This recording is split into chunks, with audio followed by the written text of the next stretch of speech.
mendoakan dan Nabi SAW sering mengulang-ulangi ya muqallibal qulub, tsabbit qalbi ala dinik, wahai yang membolak-balikkan hati manusia, kokohkan hatiku di atas agamamu. Kata Ummu Salamah radhiyallahu anha, ya Rasulullah, seringkali Anda baca doa ini. Seakan-akan Ummu Salamah ini berkata, ya Rasulullah, apakah Anda juga masih khawatir hati Anda beralih? Maka apa kata Nabi SAW? Yang namanya hati manusia, wahai Ummu Salamah, selalu berada di antara jari jemari sang pencipta Allah. Siapa saja yang Allah kehendaki maka Allah akan berikan keteguhan iman. Dan siapa yang Allah kehendaki maka Allah bisa sesatkan dia. Makanya Mu'adz bin Jabal radhiyallahu anhu setelah mendengar penyampaian Nabi ini, maka dia langsung membaca potongan surah Al-Imran, surah nomor 3 ayat 8. Rabbana la tuzigh qulubana ba'da idh hadaitana wa hab lana min ladunka rahmah innaka antal wahhab. Wahai Tuhan kami, jangan pernah ya Allah ya. Di situ janganlah engkau jadikan hati kami condong kepada kesesatan setelah engkau memberikan kami petunjuk, dan karuniakanlah kepada kami rahmat dari sisimu karena sesungguhnya engkau maha pemberi karunia ya. Allahu Rabbi wal Islam dini wa Muhammadan Rasulullah. Assalamualaikum warahmatullahi wabarakatuh. Alhamdulillah, tidak henti-hentinya lisan kita selalu memuji dan memuja Allah. Tentunya sebagai seorang muslim dengan penuh keyakinan bahwasanya Allah Subhanahu wa taala telah memudahkan buat kita agar memenuhi roda kehidupan kita di muka bumi ini dengan bersyukur. Dan syukur itu dimudahkan dengan dua susunan kata ini, alhamdulillah. Termasuk kita baru menyelesaikan Ramadan dan juga tentunya berusaha untuk konsisten menjaga apa yang sudah kita dapatkan selama Ramadan. Dan pada hari ini juga kita masih dimudahkan oleh Allah Subhanahu wa taala, diberikan kesehatan, kesempatan untuk menuntut ilmu lagi. Semoga saja ke depannya Allah panjangkan umur kita di atas ketaatan kepadanya, kesempurnaan iman, ilmu dan amal saleh, serta juga bertaubat dan jauh dari dosa-dosa. Allahumma amin. Baik, kita akan melanjutkan pada buku kita, ibu-ibu sekalian, yang ditulis oleh Abdullah bin Ali Al-Ju'aithin, 62 amalan pembuka pintu surga. Dan kita sudah membahas di pertemuan perdana kita yang lalu, sebelum libur kajian karena menjelang Idul Fitri, itu di bab pertamanya, atau di sebab masuk ke surga yang pertama, ya, yaitu tentang masalah bagaimana mengucapkan 2 kalimat syahadat dan beramal sesuai dengan tuntunan kandungannya. Dan juga sudah kita berbagi tips untuk bisa menyelesaikan, membahas dan membaca sebuah buku, bagaimana kita membaca dari daftar isinya, dan semua yang akan kita bahas ke depannya selama Allah masih kasih umur, sudah kita bahas, ya, sudah kita sebutkan garis besarnya dari daftar isi buku ini sampai ke poin 66, dan sudah saya luruskan waktu itu di judul buku dari penerbit ini 62 amalan pembuka pintu surga. Namun kalau di daftar isinya ada 66 pintu pembuka surga.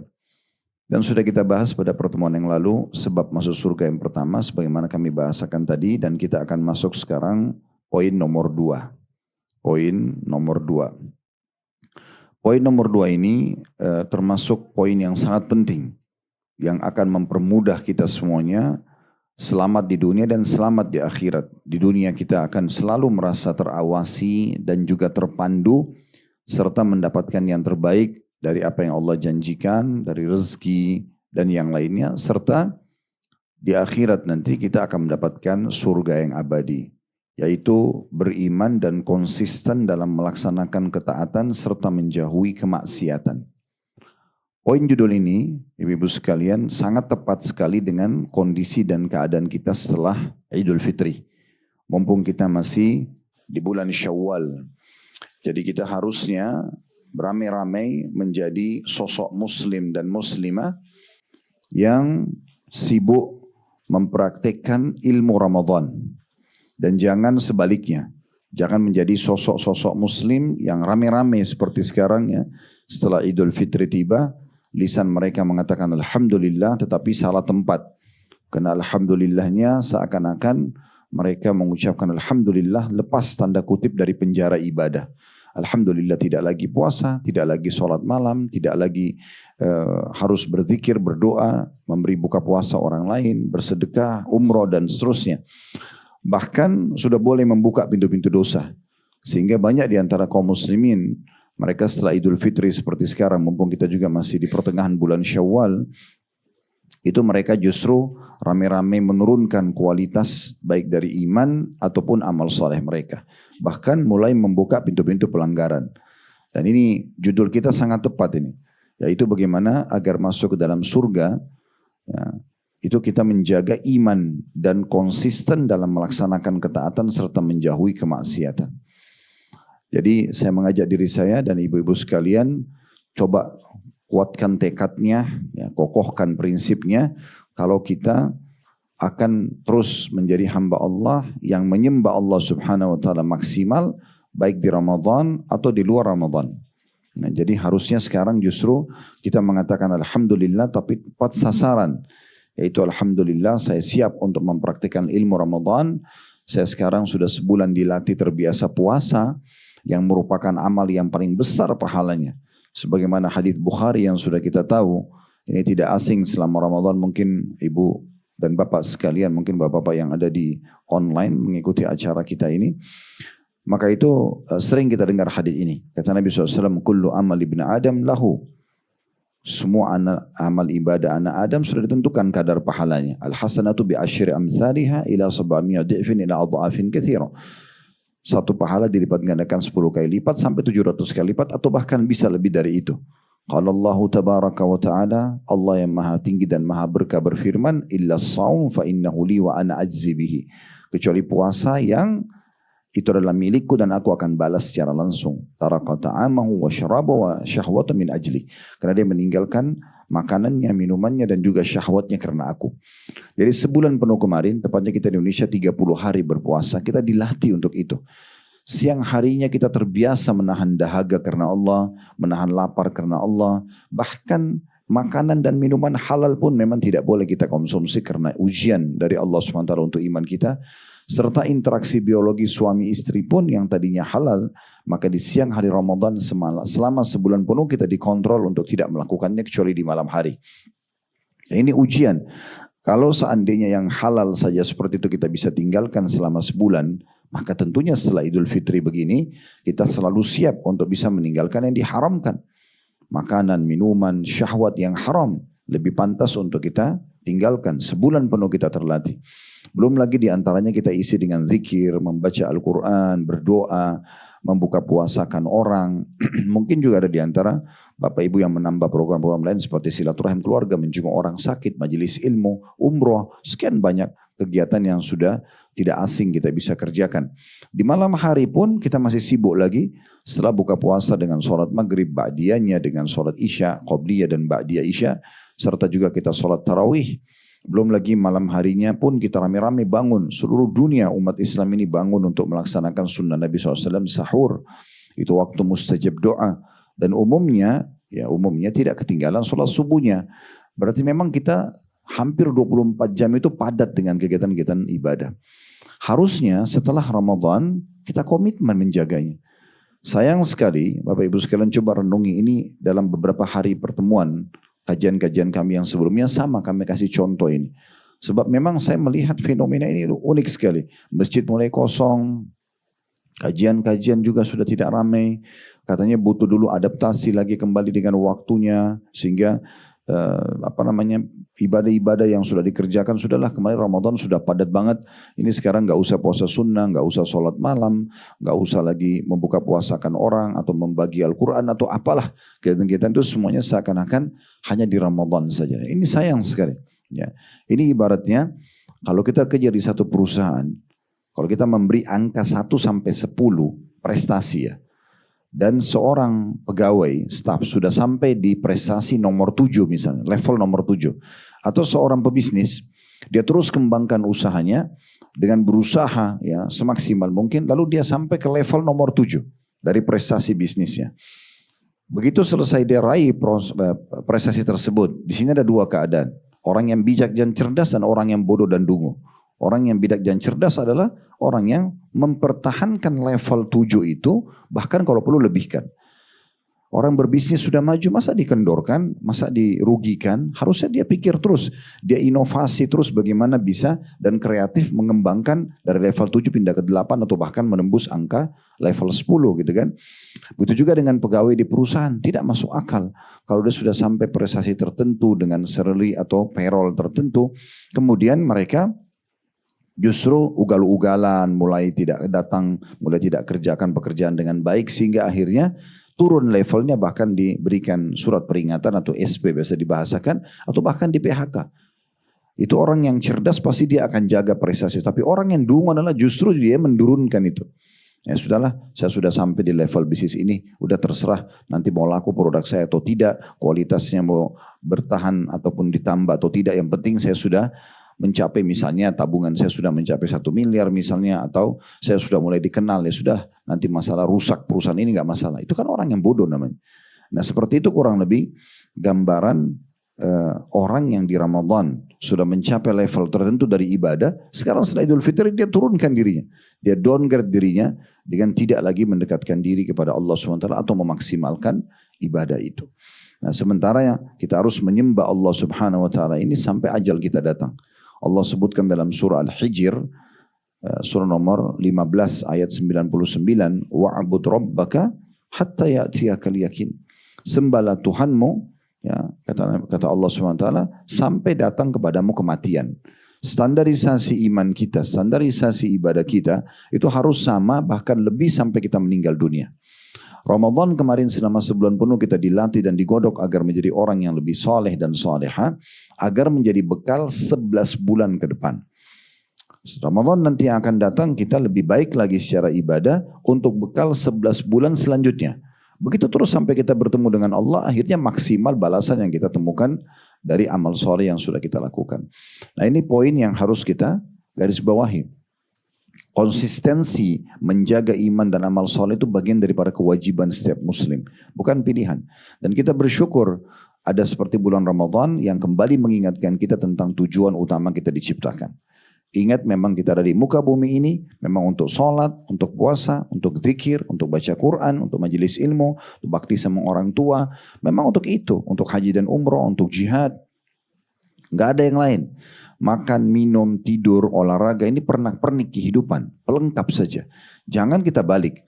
Semua pernak-pernik kehidupan atau pelengkap ini kita jadikan tujuan utama, sehingga karena makan, karena ngobrol sama teman, sholatnya terbengkalai. Hanya karena nggak enak sama lingkungan, nggak ada puasa sunnah lagi, atau yang semisalnya. Contoh, atau karena hanya mau buru-buru berdiri, buka handphone, habis sholat akhirnya lewatlah zikir habis sholatnya. Padahal orang kalau habis sholat selepas salam, sebelum berdiri dari tempat sholatnya, sebelum berbicara dengan orang yang ada di sebelahnya, sebelum membatalkan wudunya, maaf dengan keluarkan angin, maka malaikat di atas kepalanya akan mendoakan dia, Allah maghfir lahu, Allah marhamhu. Ya Allah ampuni dia, ya Allah rahmati dia. Terus begitu didoakan, selama dia tidak berdiri dari musallahnya, atau dia berbicara dengan orang di sebelahnya, atau dia membatalkan wudunya. Berapa banyak orang yang digoda sama syaitan, adalah nanti zikir aja di sofa, zikir aja nanti sambil jalan.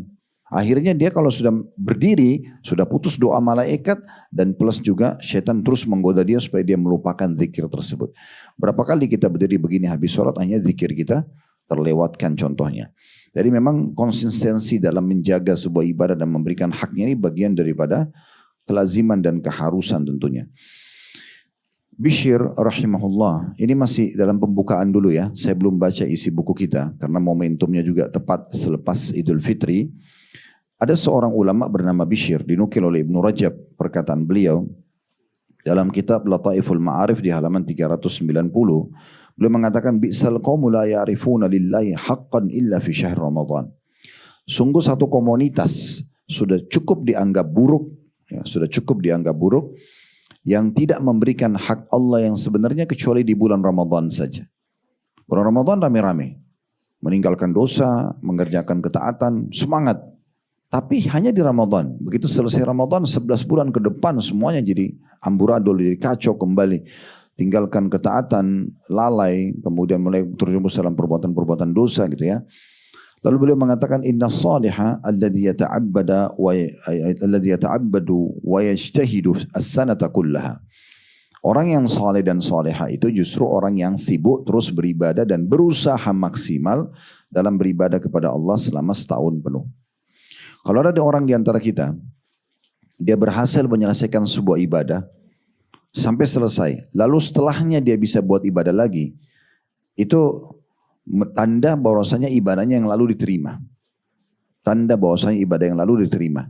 Tapi kalau orang sudah buat ketaatan, lalu tiba-tiba dia meninggalkan ketaatan tersebut atau dia malah buat maksiat dengan cara sengaja, maka berarti yang lalu itu tertolak.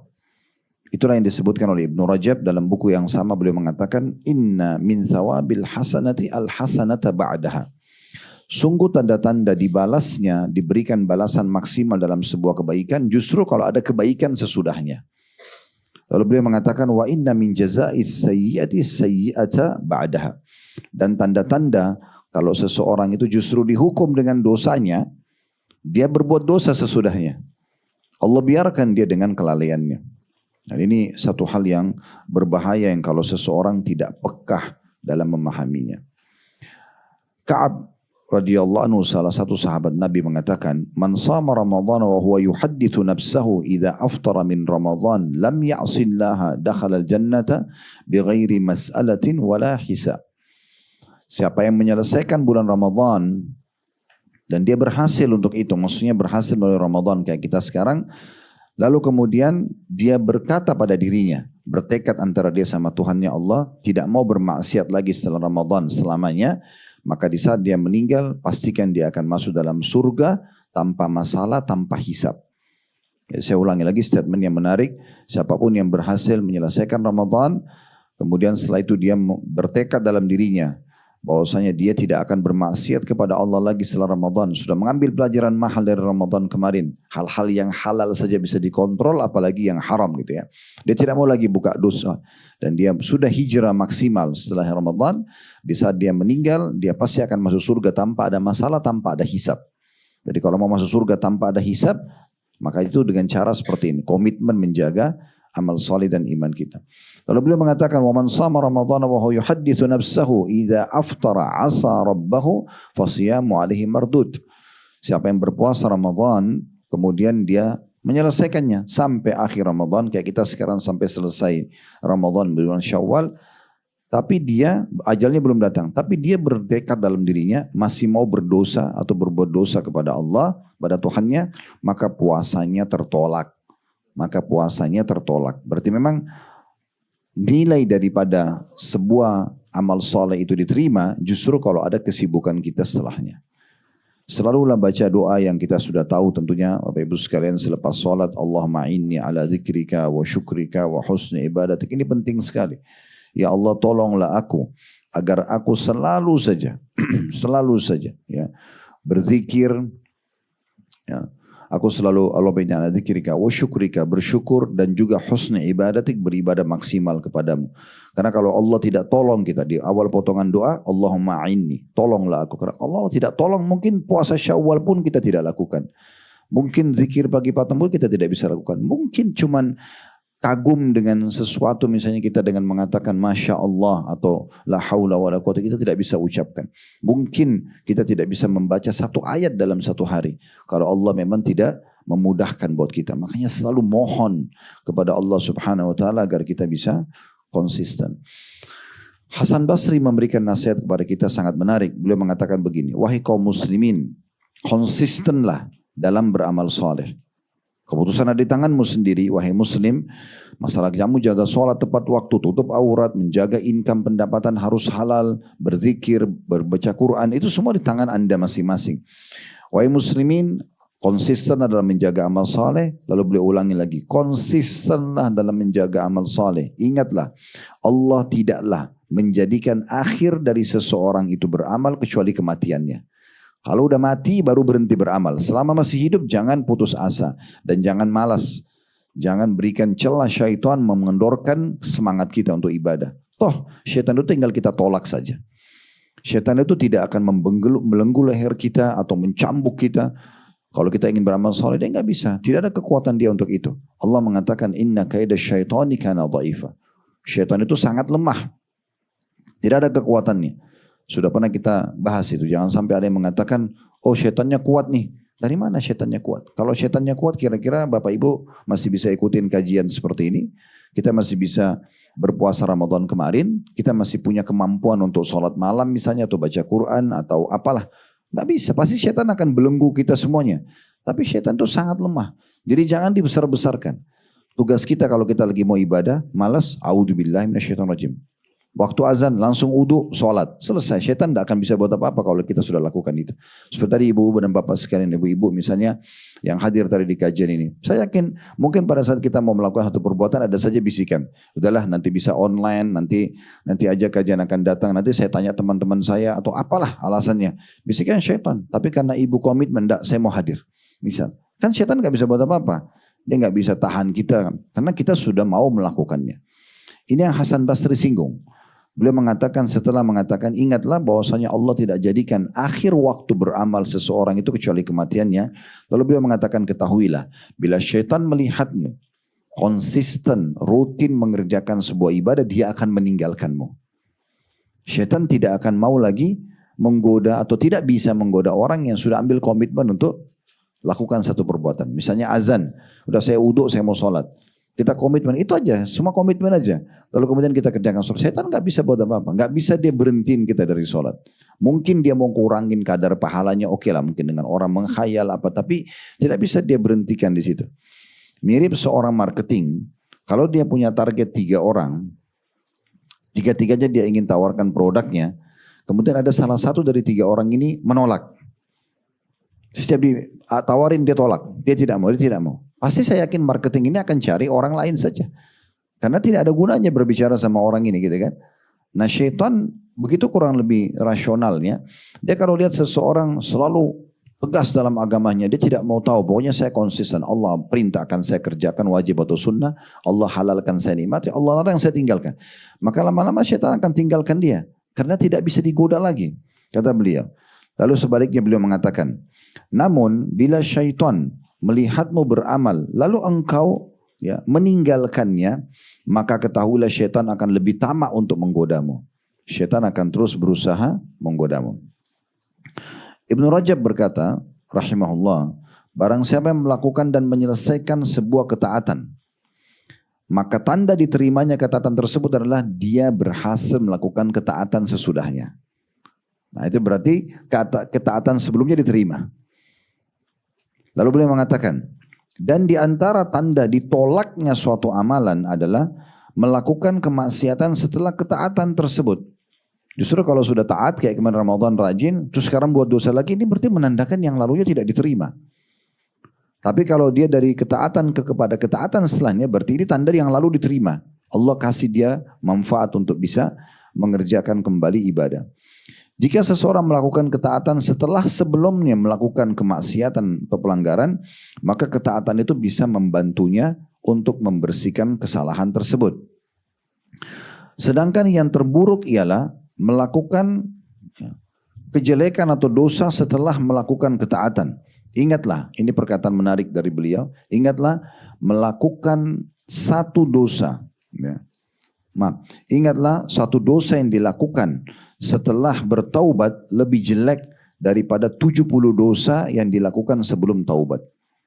Kalau orang sudah taubat, orang sudah perbaiki dirinya, sudah coba lebih baik, kemudian dia kendor kembali, dia kembali buat dosa, ini lebih buruk daripada 70 dosa yang dia kerjakan sebelum dia taubat. Karena dia sudah tahu sebenarnya. Dia sudah sesali dulu, kenapa sekarang kembali lagi melakukannya, kan gitu.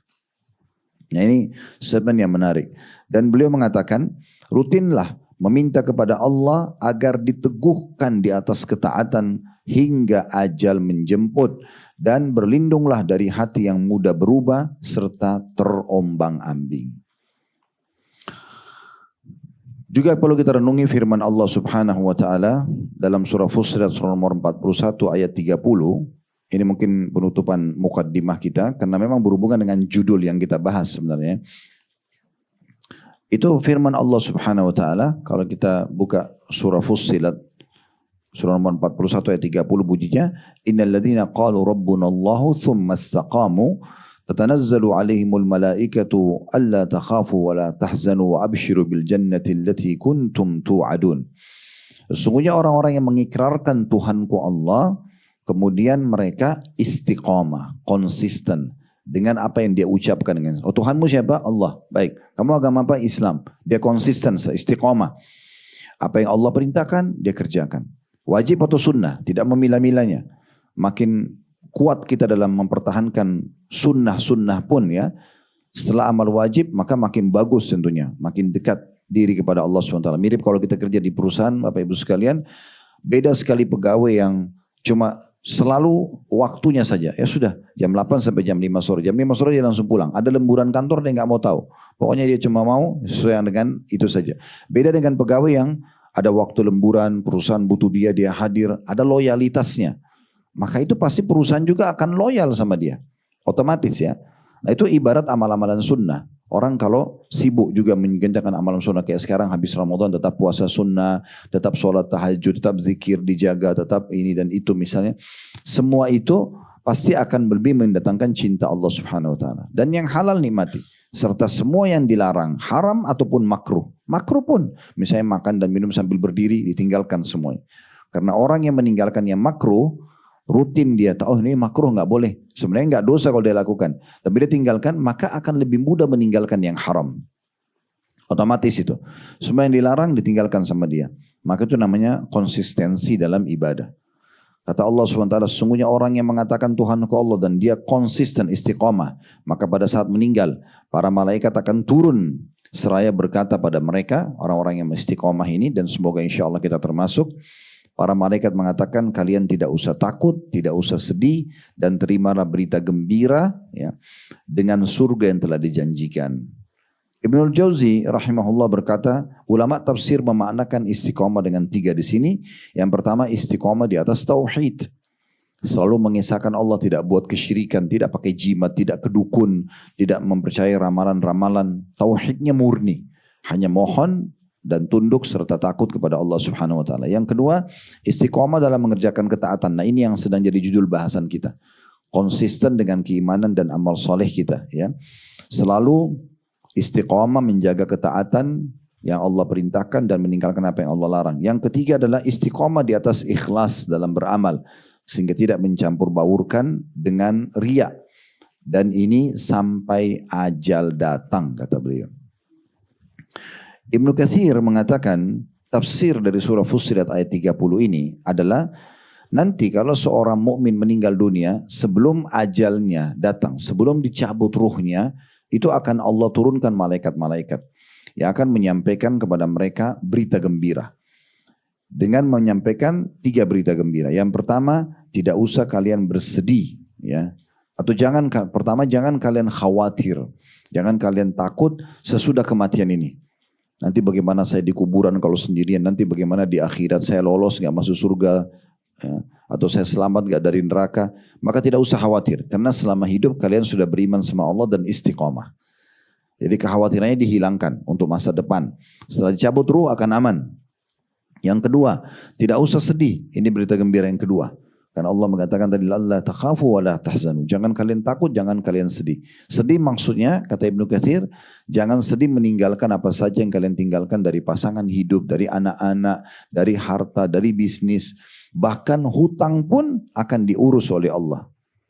Kemudian yang ketiga adalah berita gembira tentang adanya surga yang sudah dijanjikan. Disitulah pertama kali nanti kita akan menyaksikan surga. Kalau nabi-nabi, Bapak Ibu sekalian, punya kelebihan namanya mukjizat. Ya. Tapi kalau selain nabi-nabi kayak kita ini, kelebihan yang Allah berikan itu namanya karamah. Ya, karamah. Tapi dalam Islam karamah ini bukan terbang di atas udara, jalan di atas air, atau bisa tahu hal-hal yang gaib. Bukan itu yang dimaksud. Ibnu Taimiyah menyimpulkan kepada kita sebuah puncak daripada karamah. Bahkan karamah itu di situ berputar. Yaitu beliau mengatakan, annal karamata luzumul istiqamah. Mau tahu karamah itu ada pada diri seseorang yang dia merupakan wali Allah, adalah pada keistiqomaan, konsistensi dia. Kalau Bapak Ibu lihat ada orang sepanjang tahun sama terus, Sama dia komit menjaga ibadahnya, sholatnya on time, puasanya selalu berjalan, zikirnya, tidak pernah kena majelis ilmu, selalu hadir. Ada penawaran hal yang haram ditolak sama dia. Sepanjang tahun, sepanjang hidupnya, maka itu namanya orang itu punya karamah. Itu karamah yang sebenarnya. Bukan karamah itu dakwah yang gaib atau bisa debat-debat masa depan orang, itu bukan. Itu seperti alam dukun gitu ya. Tapi istiqomah itu justru di situ. Justru karamah itu dengan istiqomah. Dengan orang bisa komitmen. Jadi kalau kita bisa lihat ada orang komitmen luar biasa, dia menjaga semua ini, maka ini adalah tanda-tanda istiqomah. Ya. Dan istiqomah ini bisa kita dapatkan dengan banyak berdoa kepada Allah SWT. Tadi saya katakan, dan Nabi SAW sering mengulang-ulangi, ya muqallibal qulub, tsabbit qalbi ala dinik. Wahai yang membolak-balikkan hati manusia, kokohkan hatiku di atas agamamu. Kata Ummu Salamah radhiyallahu anha, ya Rasulullah, seringkali anda baca doa ini. Seakan-akan Ummu Salamah ini berkata, ya Rasulullah, apakah anda juga masih khawatir hati anda beralih?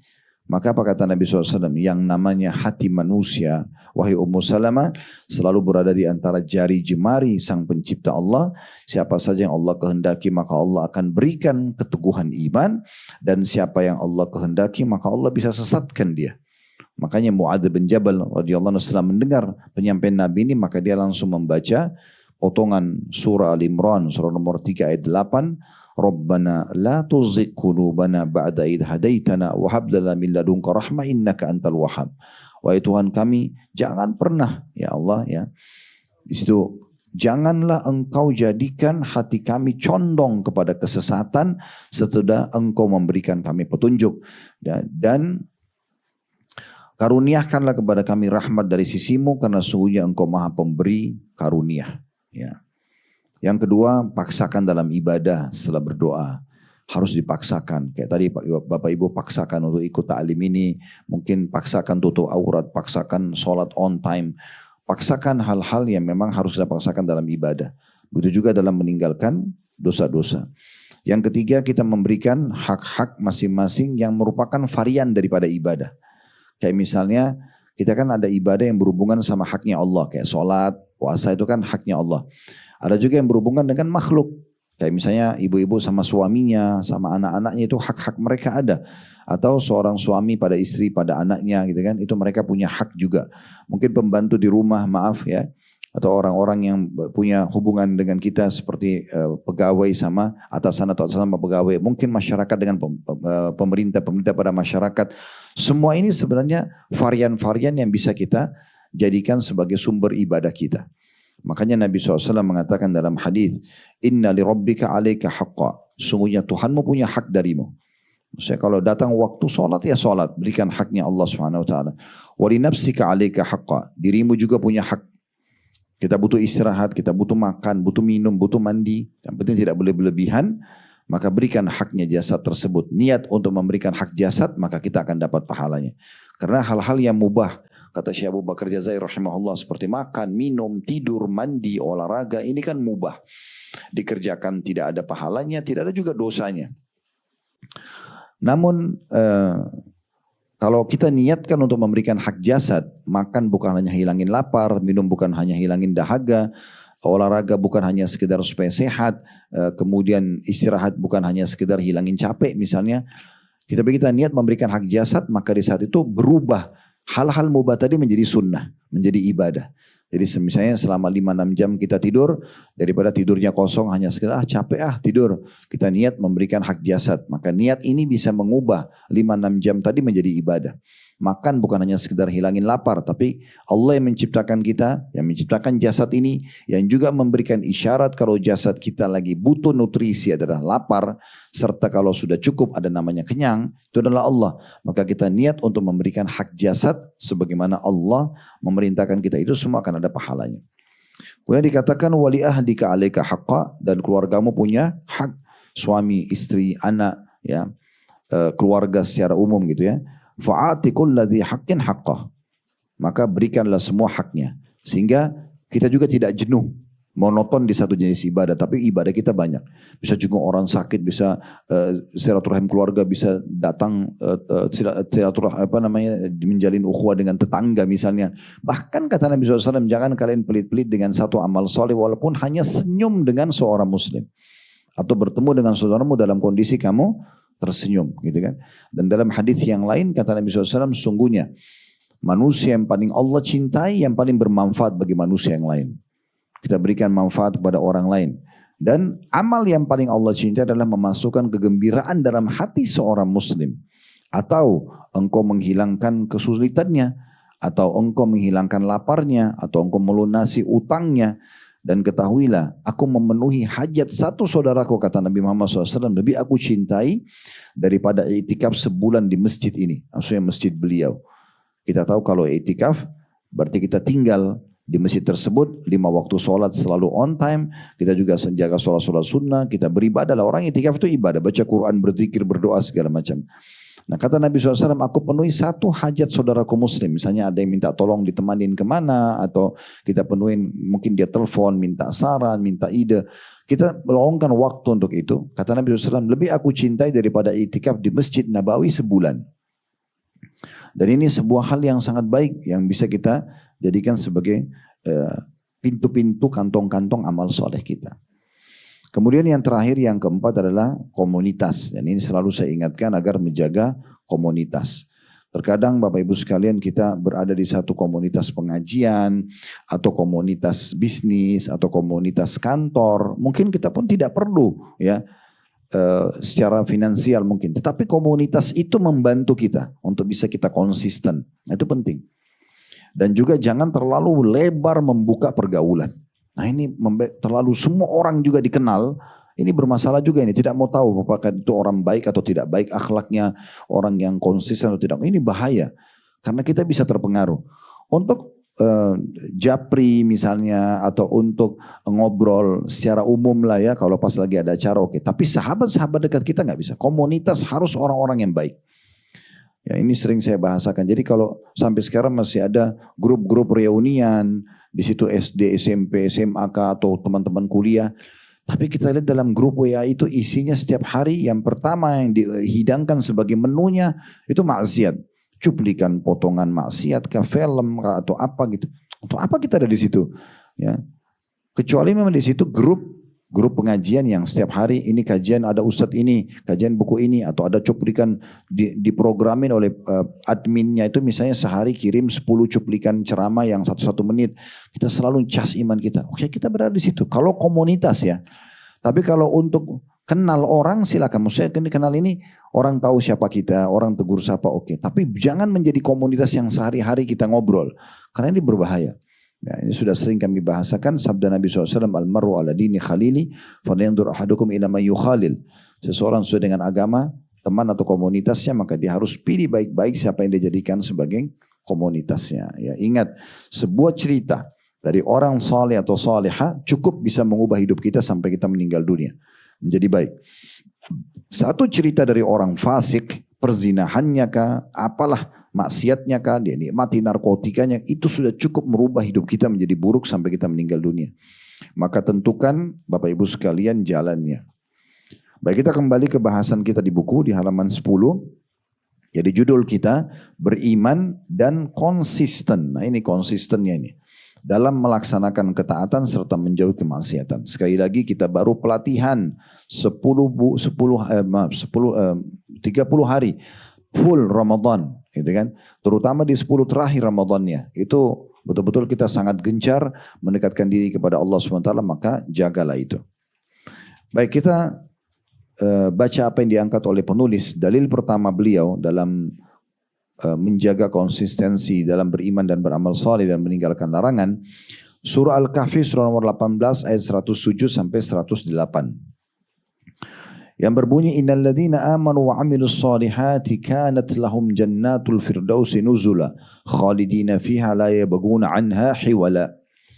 Sungguh orang-orang yang beriman dan sibuk mengerjakan kebajikan atau amal saleh, untuk mereka disediakan surga Firdaus, ini surga tertinggi ya.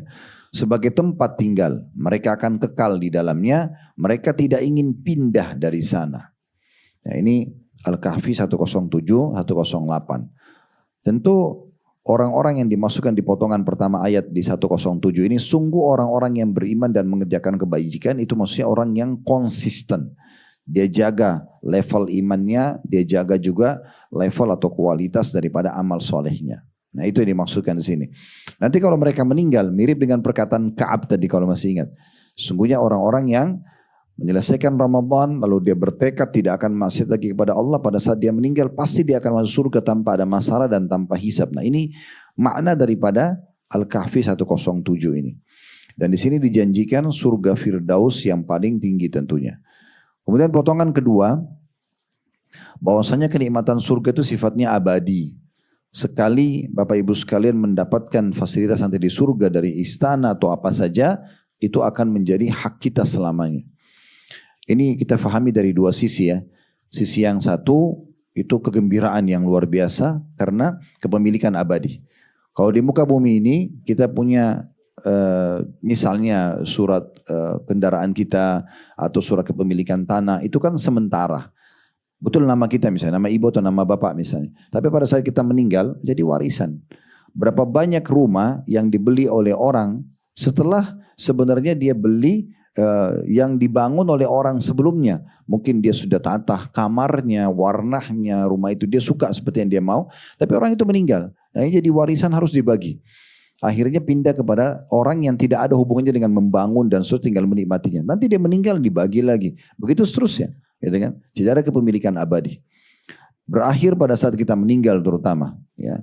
Kalau orang belum meninggal tapi mungkin dia butuh uang, dia butuh duit, kemudian dia jual, kelilit utang, sakit dan akhirnya dijual itu juga bisa termasuk. Tapi kematian sudah pasti akan mengakhiri semua itu. Tapi di surga sekali kita miliki maka Allah bilang khalidina fiha. Kekal selamanya. Sekali Bapak Ibu miliki istana itu punya Anda selamanya. Tidak ada lagi pindah-pindah, gitu kan? Ini poin tentang hal pertama yang perlu kita titik beratkan dari makna khalidina fiha.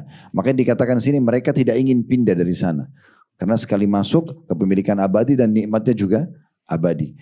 Dalam hadis kata Nabi SAW, orang yang masuk surga tidak akan habis masa mudanya dan tidak akan pernah sakit. Serta tidak ada lagi gangguan apapun padanya. Nah ini menandakan memang sana kenikmatan abadi. Sisi yang lain mungkin ini yang perlu kita jadikan bahan introspeksi. Tentu diri kita masing-masing dan dimulai dari saya. Kalau Allah sudah mengatakan kekal abadi selamanya. Tadi potongan penjelasan yang pertama kita gembira karena itu kepemilikan abadi buat kita. Tapi sisi yang lain ini harus kita sentuh secara keimanan. Kalau kita tahu itu adalah kepemilikan abadi dan di sana banyak sekali levelnya. Surga itu levelnya banyak sekali. Hampir semua ibadah punya camp istana. Sholat itu punya pintu gerbang, dalamnya ada camp istana. Puasa itu punya pintu gerbang, ada camp istana. Dan setiap orang bisa punya istana di setiap camp-camp itu. Makanya Nabi SAW mengatakan nanti dari pintu gerbang sholat akan dipanggil orang yang sholat. Dari orang yang puasa dari pintu rayyan. Dari jihad, pintu jihad. Lalu Abu Bakar bilang, ya Rasulullah, ada enggak orang dipanggil dari semua pintu itu? Maksudnya semua pintu itu dia punya istana di sana. Kata Nabi SAW, iya. Dan saya berharap kamu salah satunya. Berarti kita bisa meraih banyak sekali prestasi di surga. Plus lagi, di setiap pintu gerbang, sholat misalnya. Ada levelnya lagi. Orang yang komitmen selalu jaga sholat on time. Dia jaga kehusyuannya. Dia jaga maksimal gerakannya. Ya kan saya pernah bilang, kalau 3 hal ini berkumpul pada diri kita dalam sholat, berarti kita dianggap khusyuk. Tepat waktu, tepat gerakan, tepat bacaan. Kalau dia bisa jaga ini, dan dia juga jaga sholat-sholat sunnahnya, qobliyah, ba'diyah, rawatibnya. Dia juga jaga duhanya, dia jaga sholat tahajudnya, dia jaga zikir habis sholat, zikir pagi petang. Orang yang komitmen jaga semua itu, beda dengan orang yang hanya jaga sholat wajibnya saja. Dia tidak sholat sunnah rawatib misalnya. Atau dia sholat sunnah rawatib, sholat sunnah yang melekat dengan sholat wajib, tapi dia tidak sholat duha. Dia tidak sholat. Ada yang bobol lah, ada yang tidak dikerjakan pada hari itu. Beda dengan orang yang pertama yang menjaganya. Sehari saja perbedaan kita sama teman di sebelah. Karena dia sholat duha, kita tidak sholat duha, sudah cukup membedakan derajat kita di surga. Gimana kalau 10 hari? Gimana kalau sebulan? Gimana kalau sudah 10 tahun teman kita itu Senin Kamis, kita nggak pernah. Misal, contoh. Pasti akan beda sekali derajat-derajatnya. Bagi ada level-levelnya lagi di sana.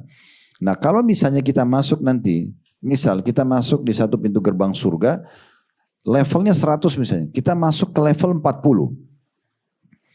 Berarti masih ada 60 level kita nggak dapat. Kenapa? Karena mungkin itu orang yang rutin menjaga sholat-sholat sunnahnya yang kita bolong-bolong atau kita mungkin tidak dapat. Kita kerjakan. Nah di sini kalau kita tarik firman Allah khalidina fiha, kekal selamanya. Maksudnya ibu dan bapak kalau sudah sampai di level 40 tadi, kita khalidina fiha, kekal. Nggak bisa pindah ke 41, nggak bisa pindah ke 42. Yang bisa memindahkan itu sekarang, selama kita hidup di dunia. Oleh karena itu kita yang harus menentukan, usahakan selain doa, selain berusaha agar kita maksimal nanti derajat di surga, minta kepada Allah Subhanahu wa ta'ala. Karena kadang-kadang juga amal kita nggak cukup ya. Makanya kata Nabi SAW, kalau kalian minta surga, mintalah Firdaus. Nah ini yang lagi disinggung dalam ayat ini. Karena dia adalah tempat tertingginya surga. Dalam sebuah riwayat lain, Firdaus itu atapnya itu adalah arsy-nya Allah. Karena level tertingginya. Mungkin amal kita nggak cukup, tapi kita bisa berdoa sambil kita berusaha semaksimal mungkin. Seseorang pernah bertanya kepada Hasan Basri rahimahullah, apa kira-kira solusinya agar saya ini masih bisa mengejar prestasi di akhirat sementara saya sudah tua. Waktu itu orang itu umurnya 60 tahun. Dan ada yang dikerjakan, ada yang kurang. Ada juga maksiat yang pernah dikerjakan. Maka kata Hasan Basri, perbaikin sisa umurmu. Perbaikin sisa umurmu. Mulai sekarang komitmen betul-betul jaga konsistensi ibadah dan keimananmu. Dan jangan buka pintu-pintu dosa. Maka Allah akan berikan kamu balasan maksimal dan memaafkan masa lalumu. Tapi kalau sisa umurmu masih kau gunakan untuk pelanggaran-pelanggaran agama. Maka Allah akan hukum kamu dengan pelanggaran itu dan pelanggaran-pelanggaran sebelumnya. Berarti tidak ada kata terlambat. Masih bisa. Kita berdoa dan mulai sekarang komitmen untuk konsisten menjaga ke depan. Selebihnya kita serahkan kepada Allah Subhanahu wa ta'ala. Nah ini dimaksud dengan tafsir surah Al-Kahfi ayat 107 sampai 108. Itu juga penulis mengangkat surah Al-Baqarah surah nomor 2 ayat 82. Walladzina amanu wa amilus solihati ulaika ashabul jannati hum fiha khalidun. Dan orang-orang yang beriman dan mengerjakan kebajikan, mereka itu akan jadi penghuni surga di saat meninggal. Mereka kekal di dalamnya. Di sini sama tafsirnya, maksudnya bukan cuma beriman sekali atau amal soleh sekali, tapi konsisten. Dia jaga stabilitas imannya terus. Caranya kerjakan perintah, tinggalkan larangan. Setiap ada godaan dari syaitan untuk kendor dari ibadah, lawan. Tinggal baca a'udzubillahi langsung uduk, langsung sholat, langsung puasa, langsung zikir, langsung baca Quran, langsung selesai. Kan gitu. Itu tidak akan bisa syaitan memberhentikan. Saya berbisikan pelanggaran, tolak. Enggak, saya enggak mau karena ini dosa. Selesai. Kan gitu. Kita pernah jelaskan sabar itu ada dalam tiga hal. Yang pertama mengerjakan ketaatan. Dulu di majelis ilmu begini butuh kesabaran. Menahan diri pada saat harus puasa, makan dan minum itu butuh kesabaran. Sholat malam di saat tahajud, kita ngantuk, butuh kesabaran. Duduk habis sholat, zikir, jenguk orang sakit, apalah. Semua itu butuh kesabaran. Sabar dalam mengerjakan ketaatan. Yang kedua, sabar dalam meninggalkan maksiat. Jadi setiap orang kita pasti punya bisikan dari syaitan untuk berzina, untuk berbohong, untuk apalah, buat dosa. Sabar di saat godaan itu datang. Tolak. Dan yang ketiga, sabar dalam ujian harian. Selanjutnya firman Allah surah Fussilat surah 41 ayat 30 ini tadi sudah kita bacakan tafsirnya.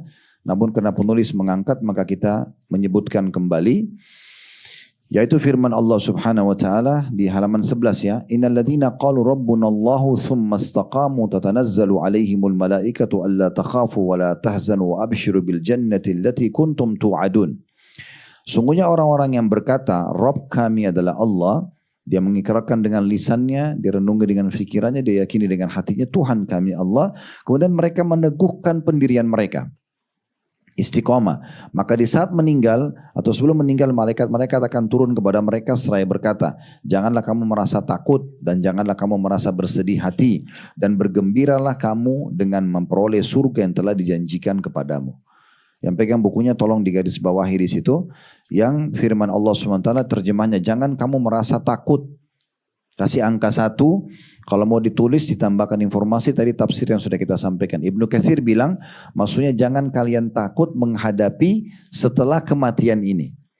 Karena kan orang kalau mau mati itu takut. Nah malaikat sampaikan. Nanti setelah ruh mau dicabut, tidak usah kamu takut. Karena kamu selama ini sudah berikrar Tuhanmu Allah dan kamu sudah istiqomah. Ini maknanya jangan kamu takut atau jangan merasa takut. Yang kedua, jangan kamu merasa bersedih hati.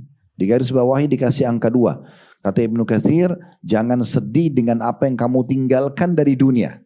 Jangan sedih tinggalkan istri, tinggal suami, tinggalkan anak, tinggalkan pekerjaan. Tadi bahkan beliau mengatakan hutang pun akan diurus oleh Allah subhanahu wa ta'ala selama kita istiqomah. Jadi nggak usah khawatir, nggak usah sedih dengan itu. Kemudian dikatakan yang ketiga adalah di garis bawah, dan bergembiralah kamu dengan memperoleh surga yang telah dijanjikan kepadamu. Ini janji yang ketiga kalau orang konsisten dan istiqomah. Tadi sempat saya bahasakan Bapak Ibu sekalian, kalau malaikat-malaikat ini akan turun sebelum ruh dicabut. Ya. Jadi memang ada sebuah riwayat, ini pernah kita singgung di kelas kita ini, tapi di buku yang sebelumnya. Waktu kita membahas tentang amal-amal soleh juga. Jadi pernah Nabi SAW bilang begini, siapa yang rindu ingin bertemu dengan Allah, Allah akan rindu bertemu dengannya. Dan siapa yang benci bertemu dengan Allah, Allah akan benci bertemu dengannya. Jadi siapa yang mau mati, siap mati segala macam itu kan rindu ketemu Allah. Karena orang kalau mati kan baru bisa ketemu sama Allah. Kalau mati kan baru bisa dilihat hasil amalnya selama ini kan gitu. Baru dia bisa lihat surga itu seperti apa yang dijanjikan.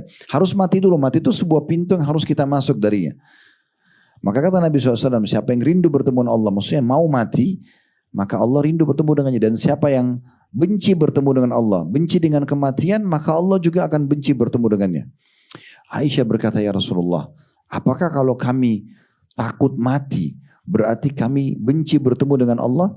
Kata Nabi SAW, yang dimaksud wahai Aisyah, kalau orang-orang beriman akan meninggal dunia, semua kita ini pada saat akan dicabut ruhnya oleh malaikat maut. Sebelumnya beberapa saat Allah datangkan malaikat-malaikat ini. Bagaimana wujudnya, kapan waktunya kita tidak tahu. Yang jelas di dalam ayat ini dikatakan mereka akan turun sebelum ruh dicabut. Lalu memperlihatkan kepada orang beriman ini amal-amal solehnya. Ini puasa kamu, ini sholat kamu, ini bakti sama orang tua, ini kamu bakti sama suami, ini baik sama istri, ini sama anak. Semua diperlihatkan, semua detail. Dan karena ini kau akan masuk surga, diperlihatkan surganya. Itu pertama kali kita lihat surga, detik-detik sebelum roh kita dicabut. Maka dengan itu kata Nabi SAW, dia rindu mau mati. Dia rindu ingin bertemu dengan Allah, karena dia tahu, oh ternyata balasannya itu ya. Maka dia rindu, Allah pun rindu bertemu dengannya. Dan sebaliknya orang kafir, orang munafik, orang musyrik, kalau dia mau meninggal dunia akan ada malaikat-malaikat datang lalu memperlihatkan dosa-dosa mereka. Ini mabuk kamu, ini narkotika, ini bunuh orang, ini segala macam lah dosa-dosanya. Karena ini kau akan masuk neraka, ini neraka kamu. Maka dia pun benci untuk mati, benci bertemu dengan Allah, Allah pun benci bertemu dengannya. Ya, jadi ini sudah diberikan bocorannya kepada kita ya dalam syariat Allah SWT. Ini sebuah berita gembira. Karena kita bisa tahu apa yang harus kita lakukan selama kita hidup, bagaimana prosesi kematian dan selamat, dan bagaimana kehidupan nanti di akhirat sana. Semua sudah kita tahu bocorannya, tinggal kita mau milih yang terbaik atau tidak. Ayat yang kedua, ini belum kita baca tadi di mukaddimah kita, tapi bersama, hampir sama tentang masalah istiqomah.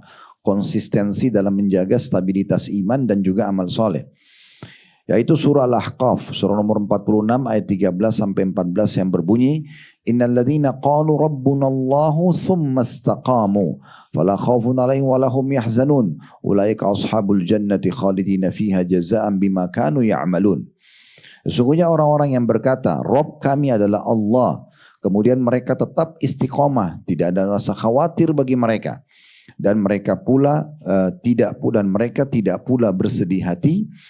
Mereka itulah penghuni surga, kekal di dalamnya sebagai balasan atas apa yang telah mereka kerjakan. Jadi ini mirip dengan ayat sebelumnya tadi ya, Fussilat ayat 30.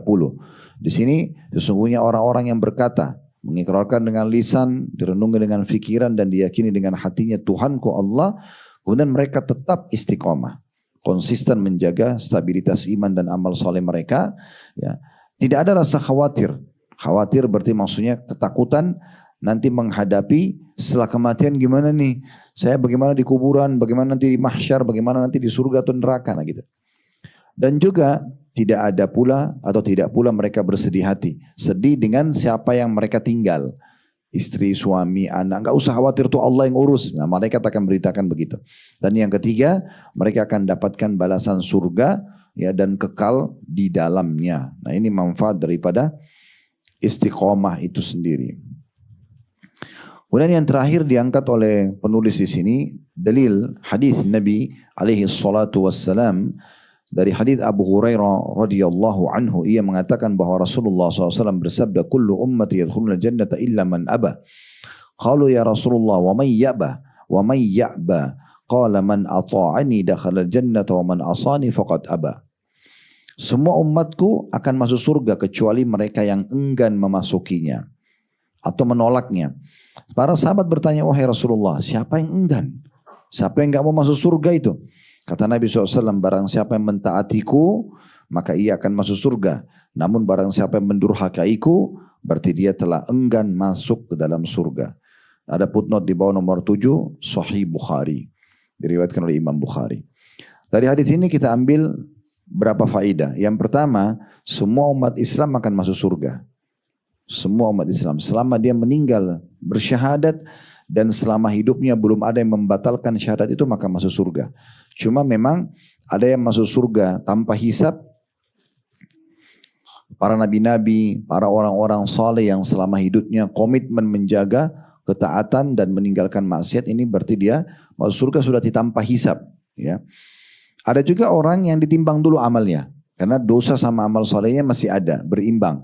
Maka ditimbang, kalau amal solehnya lebih berat, maka dia masuk surga. Kalau dosanya lebih berat, dia masuk neraka. Yang lolos dari timbangan ini karena amal solehnya lebih baik, masih disilakan dengan orang-orang beriman murni gitu ya. Walaupun ada dosanya, tapi dosanya lebih sedikit. Ada orang yang masuk neraka dulu, dosanya lebih berat, tapi nanti masuk surga. Ini biasanya orang-orang yang tertolong dengan syafaat. Pertolongan, ya misalnya dosanya 1001, misal contoh, ya kemudian amal solehnya 950, masih kurang, dia harus dibantu. Ada kebetulan kerabatnya, pasangan hidupnya, teman-temannya yang soleh dulu sudah lolos dari timbangan amal dan bisa diberikan kesempatan oleh Allah untuk menolong orang lain. Maka dia ditolong misalnya, udah yang sekian puluh ya Allah, saya bantu dari nilai saya, walaupun tidak dikasih pahalanya, tapi nilainya. Karena nanti kalau misalnya amal soleh kita 1000, dosa kita 900, berarti ada selisih 100, kita bisa memberikan syafaat orang nilai 100 itu. Bukan dikasih ke dia, tapi nilainya saja. Misal ibu kita butuh 50, ayah kita butuh 50. Ya udah buat ibu sama ayah saya, dia lolos nanti. Tapi hanya sebatas kelebihan punya kita saja. Ada orang, kata Nabi SAW, dari umatku, akan bisa memberikan syafaat sebanyak suku Mudor. Suku Mudor itu suku Arab yang paling banyak anggota sukunya. Karena dosanya sedikit, amal solehnya banyak banget. Misal selisihnya dosanya cuma 10, amal solehnya 100.000 misalnya. Nah dia bisa banyak tolong orang. Nah ini ada orang yang bisa lolos begitu. Ada juga orang yang tidak tertolong. Dosanya lebih berat dari amal solehnya, dia masuk ke neraka dulu baru dikeluarkan. Nanti setelah bersih dosanya, itu dikenal dengan usatul mu'minin. Orang-orang mukmin yang masih lebih dominan dosa-dosanya. Tapi tetap nanti akan keluar dari neraka. Nah, tetap akan keluar dari neraka. Makanya Nabi SAW menggambarkan akan dikeluarkan, kata beliau dalam hadis yang sahih, dari neraka siapapun yang dalam hatinya ada seperti biji sawi dari la ilaha illallah. Setelah dosanya bersih akan dikeluarkan. Dan kata Nabi Muhammad SAW, di depan surga ada sebuah sungai namanya Nahrul Hayat, sungai kehidupan. Para ahli maksiat dari kaum mukminin yang masuk neraka kemudian nanti dikeluarkan, akan masuk ke dalam surga, mereka akan dimasukkan ke sungai kehidupan itu. Dan dalam riwayat lain sebagian ahli surga membantu dengan memercikkan air sungai itu, sehingga membuat luka-luka mereka yang dari neraka itu bersih semua kembali. Dan mereka akan tumbuh baru, ya seperti tumbuhnya tanaman yang ada di saluran air. Tidakkah kalian lihat tumbuhan tersebut sangat lemah dan berwarna hijau kekuning-kuningan? Nah seperti itulah keadaan mereka. Nanti para pelaku dosa orang beriman ini yang dikeluarkan dari neraka. Tapi tetap mereka rugi karena mereka masuk neraka dulu disiksa. Karena satu hari masuk neraka itu sama dengan 1000 tahun waktu dunia, gitu kan. Makanya Allah mengatakan yaumi 'inda rabbika ka'alfi sanatin mimma ta'uddun.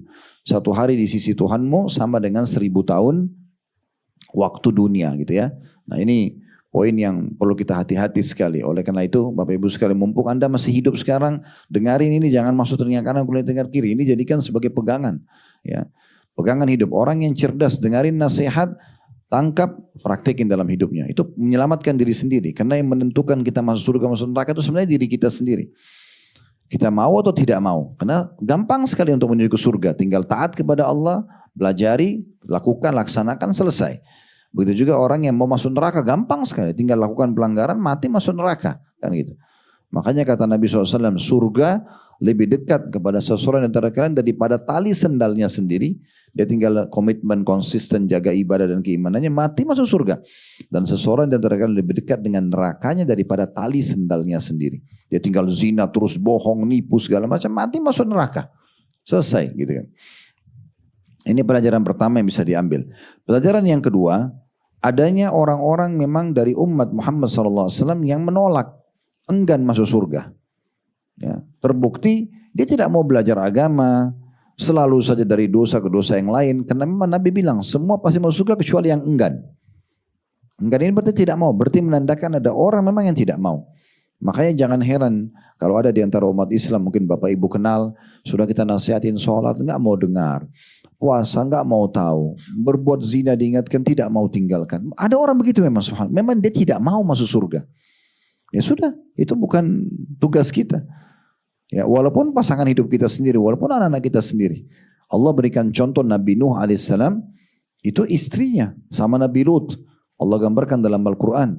Dua-dua perempuan ini berada di bawah naungan hamba kami yang saleh, istri Nabi. Istri Nabi Lut dan istri Nabi Lut. Tapi tidak mau dengar.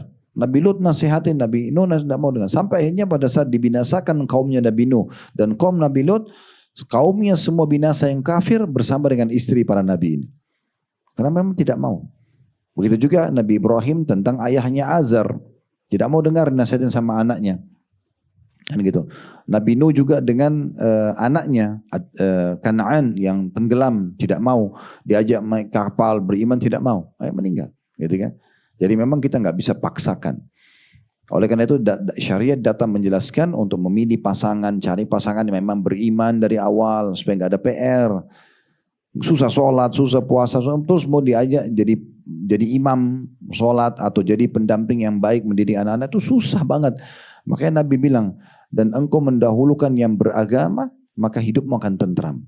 Kan begitu, disuruh seperti itu. Kalau sudah terlanjur tinggal berdoa kepada Allah agar diberikan hidayah kepada pasangan kita. Jadi tapi ada orang yang nolak. Itu sudah umum. Ya mudah-mudahan Allah tidak uji kita dengan ini ya. Ada pasangan atau ada anak-anak yang tidak mau dengar diberikan nasihat. Ini bahaya sekali. Sementara depan mata kita tahu ini bahaya. Tidak sholat neraka ini. Dibakar gitu. Atau dia mabuk-mabukan ini mati dihukum nih. Bahaya sekali. Nabi SAW pernah lewatin 2 kuburan di Madinah. Lalu beliau mengatakan penghuni 2 kuburan yang sedang disiksa. Nabi sengaja sampaikan live itu. Agar tahu ini sama loh ini. Kalau yang melakukan dosa yang sama mereka di seluruh muka bumi ini hukumannya sama. Nabi bilang keduanya melakukan perbuatan dosa yang mereka berdua tidak anggap besar, tapi itu besar di sisi Allah. Yang satu suka adu domba, yang satu tidak cebok pada saat kencing. Jadi sudah cukup mendatangkan hukuman, gitu kan?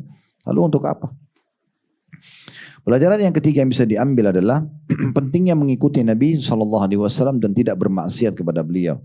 Karena dengan mentaati Nabi Muhammad SAW, berarti secara otomatis ya, dia akan masuk ke dalam surga. Karena Nabi Muhammad SAW mengajarkan semua hal-hal yang membawa ke dalam surga. Karena beliau mengatakan ketahuilah tidak ada sesuatu yang kalian butuhkan untuk masuk ke dalam surga kecuali sudah aku sampaikan.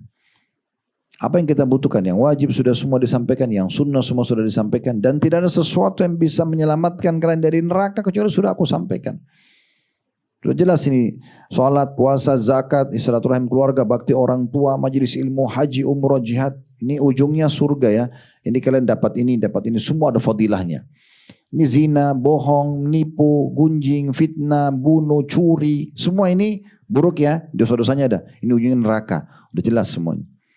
Jadi tidak ada sesuatu yang tidak disampaikan oleh atau belum disampaikan Nabi SAW sebelum beliau wafat. Ya, beliau sampaikan semuanya apa yang kita butuhkan untuk masuk ke dalam surga dan apa yang menyelamatkan kita dari api neraka. Oleh karena itu orang yang cerdas adalah orang yang segera menyelamatkan dirinya. Sibuk dengan ketaatan-ketaatan kepada Allah Subhanahu wa ta'ala. Di poin nomor 3 dari 66 ya, sebab masuk surga, itu juga sebenarnya berhubungan dengan masalah mengerjakan kewajiban-kewajiban dalam Islam ya.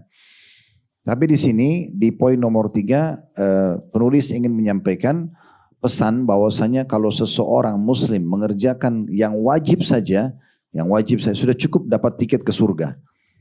Dia kerjakan sholat 5 waktu, puasa Ramadan, haji sekali seumur hidup, misalnya zakat setahun sekali. Dia tidak membatalkan 2 kalimat syahadatnya, udah cukup dia untuk masuk ke dalam surga gitu ya. Tetapi tentu derajatnya akan beda dengan orang-orang yang menambahkan dengan amalan-amalan sunnah. Nah itu yang akan disinggung nanti di sebab masuk ke dalam surga yang ketiga, tapi nanti akan kita bahas di pertemuan akan datang berhubungan dengan masalah ini insyaAllah.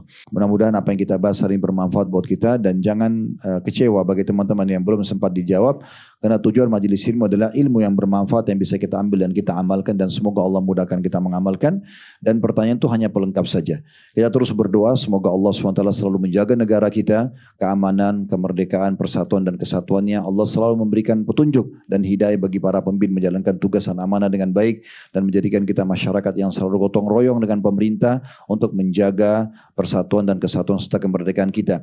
Dan semoga negara kita selalu Allah suburkan, Allah makmurkan, Allah angkat segala mara bahaya dan ujiannya, serta Allah jadikan contoh bagi negara-negara yang lain. Dan selalu kita doakan teman-teman kita di Palestina, secara khusus di Gaza yang sekarang sedang tertindas, semoga Allah berikan kepada mereka kemerdekaan sebagaimana Allah berikan kepada kita.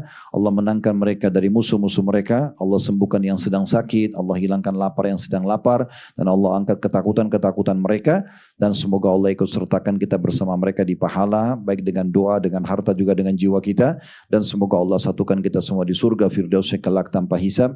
Mari disatukan dalam majlis ilmu yang mulia ini. Allahumma amin. Wassallallahu ala nabiyina Muhammadin wa alihi wasallam. Walhamdulillahi rabbil alamin. Subhanakallahumma bihamdika asyhadu an la ilaha illa anta astaghfiruka wa atubu ilaik. Wassalamualaikum warahmatullahi wabarakatuh.